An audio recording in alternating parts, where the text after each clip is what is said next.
Auto का tyre नहीं, तुम्हारी जिंदगी भी पंचर हो चुकी है। अरे रीना, वो तेरा बड़ा भाई है, ऐसे क्यों बात कर रहे हैं? तुझे बड़ा तरस आ रहा है मेरे भाई पर, तो जाकर उसका पंचर बना दे। Set up Meena, respect your brother. Meena अब इसी तरह से अमन की बेइज्जती किया करती थी। एक दिन अमन ने मीना को पॉकेट मनी के लिए 500 रुपए दिए, जो वो हमेशा उसे दिया करता था। लेकिन इस बार मीना का तेवर एकदम बदल गए थे। सच में 500 रुपए? ये चिल्लर रखो अपने पास, मैं अब इससे 1000 गुना ज्यादा कमाती हूँ। तुम्हारी ये छोटी सी पॉकेट मनी अब मेरे किसी काम की नहीं।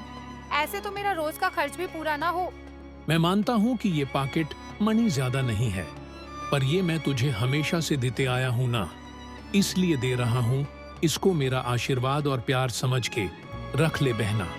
आशीर्वाद और प्यार देना है तो वैसे ही दे दो, पैसों की क्या जरूरत है।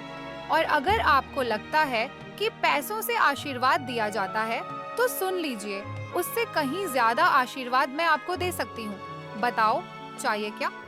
अरे तू मेरी भावनाएं नहीं समझ रही है। आप मेरी बात नहीं समझ रहे हो। अरे लेकिन ओहो भैया, दिमाग मत खाओ मेरा।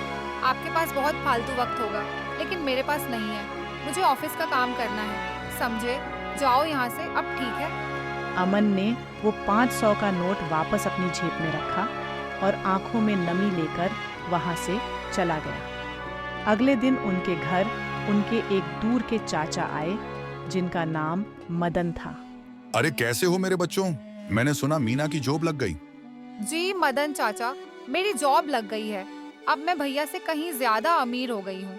भैया अभी भी वही पुराना ऑटो चलाते हैं और मैं ऐसी ऑफिस में बैठकर काम करती हूँ। हाँ ठीक है, बहुत अच्छी बात है, पर ये बताओ कि इतना घमंड क्यों दिखा रही हो? अरे चाचा, मैं घमंड नहीं कर रही, बस सच्चाई बता रही हूँ। सच्चाई बोलने का तरीका और होता है। मुझे बेवकूफ मत समझ, मैं तुम लोगों का चाचा हूँ। अरे जाने दीजिए ना चाचा जी, आप बिस्कुट खाइए। ओफो, बिस्कुट नहीं होता है भैया, बिस्किट होता है।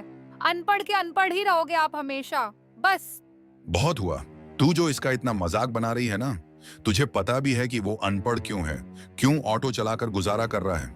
हाँ, क्योंकि वो स्कूल नहीं गए इसलिए अनपढ़ है। पर स्कूल क्यों नहीं गई ये तुझे नहीं पता। जब ये 7वीं में था ना, तब तू पैदा हुई थी।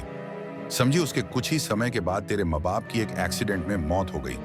तुझे पालने के लिए इसने पढ़ाई छोड़ दी और लोगों के घरों में काम करना शुरू किया। जब ये 18 का हो गया तो ऑटो चलाना शुरू कर दिया।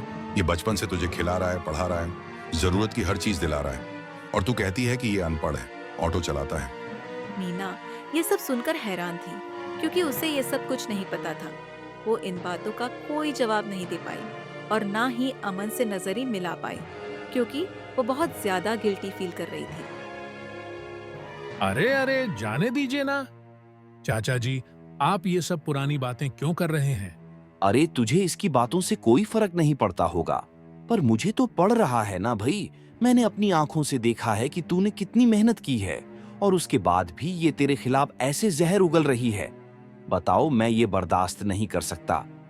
ठीक है, मैंने माना कि इन्होंने मेरे लिए बहुत मेहनत की है, लेकिन मेहनत तो मैंने भी की है, तभी तो मुझे आज इतनी अच्छी नौकरी मिली है। हाँ, ये अच्छा हुआ तूने इसका जिक्र किया। तुझे अपनी नौकरी पर बहुत घमंड है ना, तो ये जान ले कि तू उस इंटरव्यू से रिजेक्ट हो चुकी थी। हाँ, तब तेरे भाई ने मुझे कॉल की, क्योंकि मेरी उस कंपनी में जान पहचान है। मैंने वहां के मालिक से कहा कि तुझे रख ले, तो उन्होंने तुझे काम पर रखा, वरना वो हर किस ना रखते।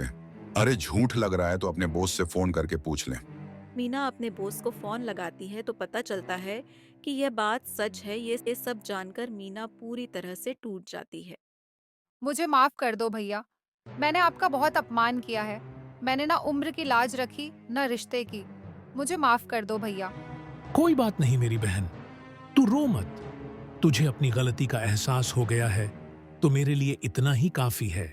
मदन चाचा, आपका बहुत बहुत धन्यवाद कि आपने आकर मुझे सारी सच्चाई बताई, वरना मैं हमेशा ही ऐसी जिंदगी जीती रहती। अरे तू सही रास्ते पर आ गई, बस यही बहुत है, धन्यवाद की जरूरत नहीं है। हाँ, उस दिन के बाद से मीना ने कभी घमंड नहीं किया और अपने भाई का हमेशा आदर करती रही।